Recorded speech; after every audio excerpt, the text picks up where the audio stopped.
Hello everyone, welcome to the Brighters hub. Hello everyone, मैं रोहित सिंह। तो इस बेसिक ऑफ ऑर्गेनिक केमिस्ट्री का जो हमने एक सीरीज स्टार्ट किया है, होप कि आपने कल के लेक्चर को एंजॉय किया होगा और आपने कुछ सीखा होगा। तो कल के लेक्चर को थोड़ा सा रिवाइंड करते हैं। तो कल के लेक्चर में आपने ऑर्गेनिक केमिस्ट्री की थोड़ी हिस्ट्री देखी और वहां पे ऑर्गेनिक कंपाउंड या ऑर्गेनिक केमिस्ट्री की डेफिनेशन क्या थी वो देखी। तो स्टार्टिंग में ऑर्गेनिक कंपाउंड की डेफिनेशन ये थी कि वो कंपाउंड जो आपको एनिमल और प्लांट्स में से मिलते हैं, मींस लिविंग थिंग में से मिलते हैं। फिर थोड़ी थोड़ी ऑर्गेनिक केमिस्ट्री डेवलप होती गई और एक डेफिनेशन आई कि ऑर्गेनिक केमिस्ट्री ऐसी केमिस्ट्री है जो कार्बन कंपाउंड की केमिस्ट्री है। Means organic chemistry is defined as the chemistry of carbon compound. मतलब जितने भी कार्बन कंपाउंड है वो जो केमिस्ट्री है वो कौन सी है? ऑर्गेनिक केमिस्ट्री है। लेकिन जैसे जैसे ऑर्गेनिक केमिस्ट्री डेवलप होती गई ये डेफिनेशन थोड़ी सी गलत साबित हुई, या तो ऐसा कह सकते हैं गलत नहीं, इनकम्प्लीट साबित हुई। क्यों इनकम्प्लीट साबित हुई? क्योंकि कुछ कंपाउंड ऐसे हैं जैसे कार्बन मोनोऑक्साइड, फॉर्मूला थोड़ा सा याद रखिएगा आप, CO, carbon means C, mono means एक, वो मैं आपका जब इनऑर्गेनिक केमिस्ट्री का सीरीज स्टार्ट करूंगा तब आपको समझाऊंगा, और ऑक्साइड का मतलब O। यहाँ पे भी कार्बन डाइऑक्साइड, तो C डाई का मतलब होता है दो और ऑक्साइड का मतलब आपका ऑक्सीजन, तो CO2। नेक्स्ट कार्बन, कार्बन का मतलब क्या होता है? C और डाई मींस दो और सल्फाइड मींस S, तो CH2। और कैल्शियम कार्बोनेट, तो कैल्शियम मींस Ca और कार्बोनेट मींस CO3। तो यहाँ पे देखिए कुछ कंपाउंड ऐसे थे जैसे carbon monoxide, carbon dioxide, carbon disulphide और कैल्शियम कार्बोनेट। इस सारे में कहीं ना कहीं कार्बन था, क्लियर है? लेकिन ये सारे कंपाउंड इनऑर्गेनिक कंपाउंड थे। तो ये डेफिनेशन के हिसाब से फिर ये चीजें समझाने में थोड़ी सी दिक्कत हो रही थी। मींस ये जो थी वो इनकम्प्लीट केमिस्ट्री थी या इनकम्प्लीट डेफिनेशन थी। तो फिर ऑर्गेनिक केमिस्ट्री थोड़ी सी और डिटेल में स्टडी होती गई। तो जैसे जैसे इसका डिटेल स्टडी होता गया वैसे वैसे ये पता चला कि जो ऑर्गेनिक कंपाउंड है उसमें मेनली क्या होता है? कार्बन।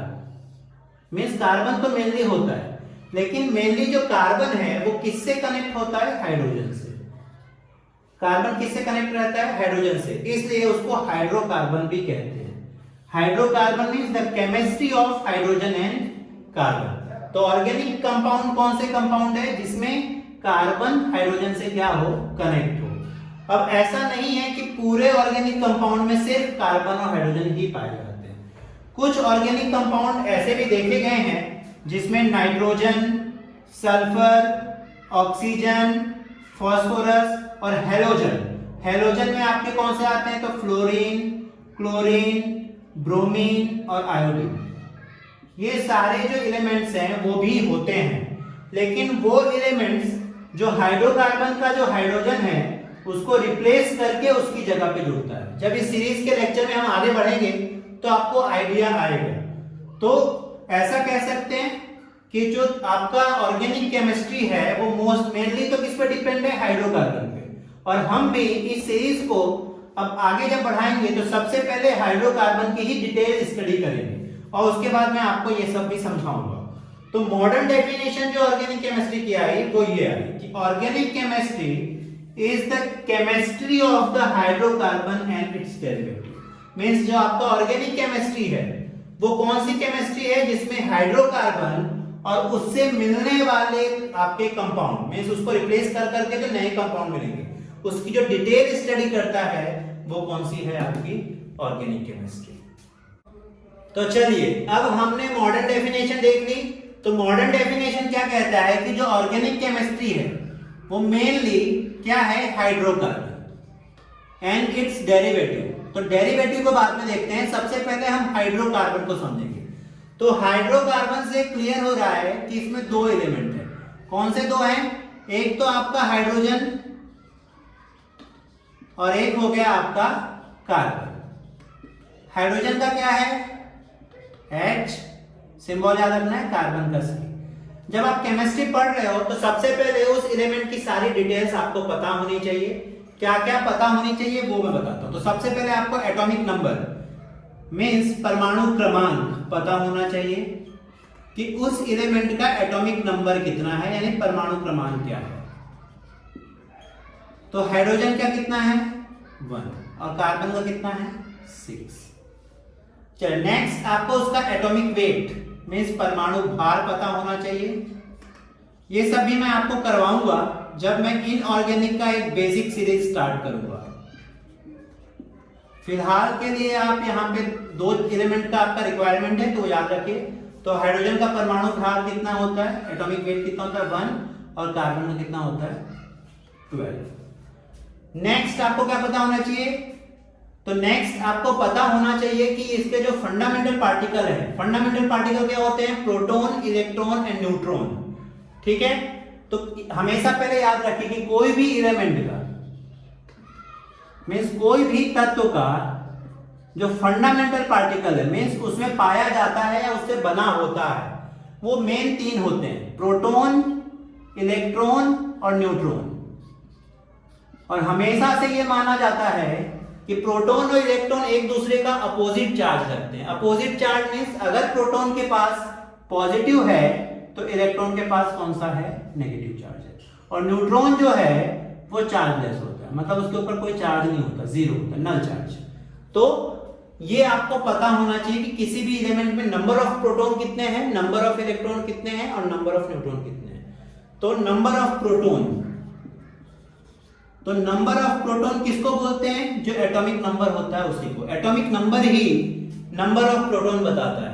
ये मॉडर्न पीरियोडिक टेबल है, मॉडर्न पीरियोडिक टेबल को एटॉमिक नंबर के हिसाब से रखा गया है, मींस नंबर ऑफ प्रोटॉन के हिसाब से रखा गया है। तो जो एटॉमिक नंबर होता है वो आपका नंबर ऑफ प्रोटॉन बताता है। तो हाइड्रोजन का एटॉमिक नंबर कितना है 1, तो उसका नंबर ऑफ प्रोटॉन कितना हो जाएगा 1। और आपका कार्बन का एटॉमिक नंबर कितना है 6, तो नंबर ऑफ प्रोटॉन कितना हो जाएगा 6 एग्जैक्टली।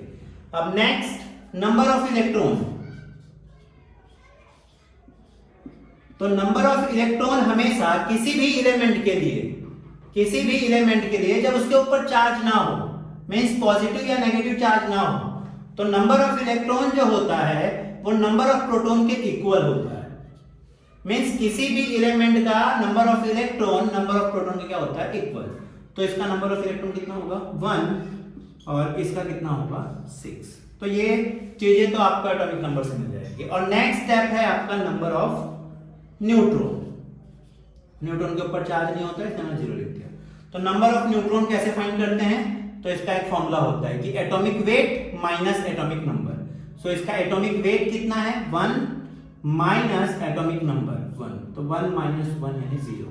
और ये भी एमसीक्यू पर्पस के लिए याद रखिए कि केमिस्ट्री के सारे एलिमेंट में से हाइड्रोजन ही एक ऐसा एलिमेंट है जिसके पास न्यूट्रॉन नहीं होता। मींस हाइड्रोजन के पास सिर्फ प्रोटॉन और इलेक्ट्रॉन होता है। हाइड्रोजन के कुछ डेरिवेटिव्स भी हैं जिनके पास न्यूट्रॉन होता है, लेकिन नॉर्मल हाइड्रोजन के पास नहीं होता। और इसका कैसे फाइंड करेंगे, तो एटॉमिक वेट कितना हो जाएगा आपका 12 माइनस एटॉमिक नंबर कितना हो जाएगा आपका 6, तो 6। तो ये चीजें, ये कुछ बेसिक डिटेल्स हो गई। तो हाइड्रोकार्बन 2 चीजों का बना होता है जिसकी बेसिक डिटेल है, जिसमें अपने लिए सबसे इंपॉर्टेंट पहले कौन है, कार्बन। तो हम अभी कार्बन की थोड़ी डिटेल स्टडी करेंगे, क्लियर। तो कार्बन की डिटेल स्टडी करने के लिए ये चीजों की हमें अभी जरूरत पड़ेगी जो मैंने आपको अभी बताया। तो मोस्टली केमिस्ट्री की जो रिएक्शंस होती है, अगर न्यूक्लियर रिएक्शन ना हो रही हो, मतलब नॉर्मल रिएक्शन हो रही हो, तो नॉर्मल रिएक्शन में आपका इलेक्ट्रॉन पार्टिसिपेट करता है, क्लियर है। प्रोटॉन और न्यूट्रॉन की जब रिएक्शंस का कंपैरिजन तब करना होता है जब वो न्यूक्लियर रिएक्शन हो रही होती है। क्यों, क्योंकि कोई भी एलिमेंट के पास 2 चीजें हैं, एक आपका न्यूक्लियस है और एक आपका ऑर्बिट है। तो ऑर्बिट में क्या घूम रहा होता है, इलेक्ट्रॉन, और न्यूक्लियस में क्या होता है आपका प्रोटॉन और न्यूट्रॉन।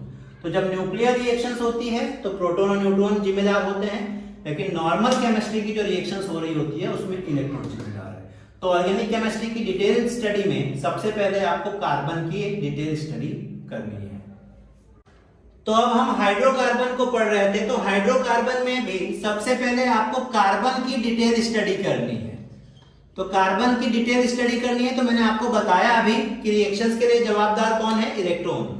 तो सबसे पहले कार्बन, और कार्बन का सिंबल क्या है C, और उसके पास इलेक्ट्रॉन कितने हैं, नंबर ऑफ इलेक्ट्रॉन कितने हैं 6। तो ये बहुत इंपॉर्टेंट है। अब देखिए, मैं सबसे पहले आपको यही बताना चाहूं कि कोई भी एलिमेंट के पास जो इलेक्ट्रॉन्स होते हैं वो एक व्यवस्थित कॉन्फ़िगरेशन में बैठे होते हैं। व्यवस्थित कॉन्फ़िगरेशन का मतलब 6 के 6 इलेक्ट्रॉन एक ही ऑर्बिट में नहीं होते। तो ऑर्बिट के कुछ टाइप है, तो ऑर्बिट के जो टाइप है वो कितने हैं? 4, S, P, D and F। और हर एक ऑर्बिट की एक मैक्सिमम लिमिटेशन है। S में मैक्सिमम 2 ही इलेक्ट्रॉन जा सकते हैं, उससे ज्यादा नहीं। P ऑर्बिट में मैक्सिमम 6 इलेक्ट्रॉन जा सकते हैं, D में 10 और F में 14। देखिए, वैसे देखा जाए तो हर एक में मैक्सिमम 2 ही इलेक्ट्रॉन जा सकते हैं, एक अप और एक आपका डाउन, 2 ही इलेक्ट्रॉन जा सकते हैं। लेकिन P में 6, D में 10 और F में 14 इसलिए जा रहे हैं क्योंकि उसके सब टाइप भी है। देखिए, अब S के कोई भी सब टाइप नहीं होते, मतलब उसका कोई भी उप प्रकार नहीं होता, इसलिए मैक्सिमम 2 जाता है। अब P के 3 सब टाइप होते हैं, तो एक में 2 जाता है तो 3 2 जा कितना हो जाएगा? 6। D के कितने सब टाइप होते हैं? 5, तो 5 2 जा 10। और F के कितने सब टाइप है? 7, तो 7 2 जा कितना? 14। तो रूल के हिसाब से अगर K L M N वाला याद रखेंगे, जो छोटी क्लास में आपको पढ़ाया जाता था K L M N, तो उसमें भी यही था। पहले में कितना भर सकते हैं? 2, वो अलग टाइप है, वो मैं आपको बाद में बताता हूं। L में कितना भर सकते थे? 8, इसमें 18 और इसमें आपका कितना? 32। चलिए, अगर ये हिसाब से भरना है तो कार्बन में कितने इलेक्ट्रॉन है? 6, तो कैसे भरेंगे? 2 और 4, मतलब आउटर ऑर्बिट में कितना है? 4। केमिस्ट्री में हमेशा रिएक्शन जब हो रही होती है तो आउटर ऑर्बिट के इलेक्ट्रॉन्स बहुत मैटर करते हैं। तो कितना है? 2 और 4। तो इस हिसाब से कार्बन को नोबल गैस कॉन्फ़िगरेशन बनाने के लिए, नोबल गैस कॉन्फ़िगरेशन क्या होता है? तो नोबल गैस कॉन्फ़िगरेशन मींस वो कॉन्फ़िगरेशन जिसके आउटर ऑर्बिट में 8 इलेक्ट्रॉन हो या तो 2 हो, मतलब कंप्लीट स्ट्रक्चर हो। क्लियर है? अब यहां पे इसके पास कितना इलेक्ट्रॉन है? 4। तो इसको नोबल गैस कॉन्फ़िगरेशन बनाने के लिए या तो ये 4 इलेक्ट्रॉन किसी और को दे देना पड़ेगा या 4 इलेक्ट्रॉन किसी से मांगना पड़ेगा। जब वो किसी और को दे देगा तो C क्या बनाएगा? 4+। जब किसी को आप अपना इलेक्ट्रॉन देते हैं तो 4+। ठीक है, मतलब सिंपल भाषा में समझिए कि आप अपना पैसा किसी को दे रहे हैं, तो आप अपना पैसा किसी को दे रहे हैं तो आप पॉजिटिव में हैं। या तो दूसरी पॉसिबिलिटी ये है कि 4 किसी और से मांगे। जब आप किसी और से मांगते हैं तो आप उसके ऋणी हो जाते हैं, तो C4-। क्लियर है? तो या तो 2 पॉसिबिलिटी है कि C4+ बनाएगा या C4- बनाएगा, लेकिन ये 2 बनाने के लिए उसको बहुत ज्यादा एनर्जी रिक्वायरमेंट है। क्लियर है? मींस आयनिक बॉन्ड, जब पॉजिटिव और नेगेटिव मिलके एक बॉन्ड बनाते हैं उसको आयनिक बॉन्ड बोलते हैं। उस समय पे एक जो आपका एलिमेंट होता है वो पॉजिटिव होता है और एक जो होता है वो नेगेटिव होता है। एक जो नेगेटिव होता है मतलब जो जुड़ता है इसके साथ। तो C4+ या C4- बनाने के लिए एनर्जी की रिक्वायरमेंट बहुत ज्यादा है, इसीलिए कार्बन कभी आयनिक बॉन्ड नहीं बनाता। तो ऐसे समय में क्या करता है कि वो 4 इलेक्ट्रॉन की साझेदारी करता है। 4 इलेक्ट्रॉन की क्या करता है? साझेदारी। साझेदारी मतलब पार्टनरशिप, कि इसके पास 4 है और किसी और से 4 क्या करेगा? मांगेगा और पार्टनरशिप करेगा। मींस साझेदारी वाला जो बॉन्ड बनता है उसको आयनिक बॉन्ड नहीं बोलते, उसको बोलते हैं कोवैलेंट बॉन्ड। तो कार्बन हमेशा कोवैलेंट बॉन्ड बनाता है, और वो भी कितने कोवैलेंट बॉन्ड बनाता है? तो 4 कोवैलेंट बॉन्ड बनाता है। क्यों 4 कोवैलेंट बनाता है? क्योंकि इसके आउटर ऑर्बिट में कितना है? 4 है। क्लियर है? और इसको नोबल गैस कॉन्फ़िगरेशन मींस 8 के पास पहुंचने के लिए और 4 की जरूरत है, इसीलिए वो 4 खुद का और 4 किसी और से लेके मींस हाइड्रोजन से लेके, ठीक है, वो साझेदारी करता है और अपना नोबल गैस कॉन्फ़िगरेशन कंप्लीट करता है। और कौन सा बॉन्ड बनाता है? Covalent bond. तो ये अच्छे से आप याद रखिए पहले कि वो कभी आयनिक बॉन्ड नहीं बना सकता, क्योंकि उस समय पे उसको एनर्जी ज्यादा रिक्वायरमेंट है, मींस आयोनाइजेशन एनर्जी बहुत ज्यादा चाहिए। वो हमेशा कौन सा बॉन्ड बनाता है? कोवैलेंट बॉन्ड बनाता है। मतलब कितने कार्बन कोवैलेंट बॉन्ड बनाता है? 4। ठीक है, तो आज के एपिसोड के लिए आई थिंक इतना काफी है। कल के एपिसोड में हम ये देखेंगे कि ये sp-tf कॉन्फ़िगरेशन क्या है, और आपका इलेक्ट्रॉन जो आउटर ऑर्बिट में 4 है या यहाँ पे आप 8 लिखते हैं वो कैसे लिखते हैं वो कल मैं आपको समझाऊंगा। तो आज के एपिसोड को आप एंजॉय कीजिए।